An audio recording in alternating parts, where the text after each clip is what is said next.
Also along the way, the clock specs changed too. So the original Gen 1 specification was done at 86 picoseconds peak to peak. And then beginning with Gen 2, the clock specifications changed to RMS numbers. So we had Gen 2, which was kind of weird in that it had a high band and a low band specification with a 3 picosecond low band and a 3.1 picosecond RMS high band, all after applying certain filters, which I won't go into in this presentation. And then Gen 3 came up with a different set of filters, which we will talk about later, and the spec was 1 picosecond RMS.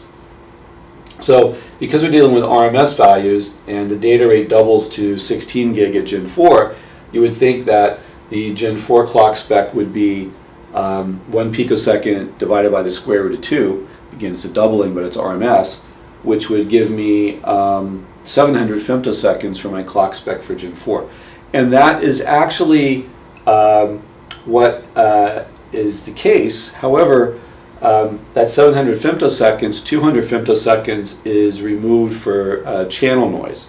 So, and then the clock spec has to meet a 500 femtosecond specification. So even though the clock meets the spec, when you're doing simulations for your channels, you have to use 700 femtoseconds. And then the cool thing about Gen 3 and Gen 4 is they use the same set of filters to filter the jitter of the clock before you calculate your value. And so the commonality here means that if you were looking at a clock that was specified for PCI Express Gen 3 and it had a maximum value less than 500 femtoseconds for jitter, then it's actually a Gen 4 clock. These are the only two generations for PCI Express where you can make that simplification. The calculations are the same, just the jitter limit is different for the Gen 4.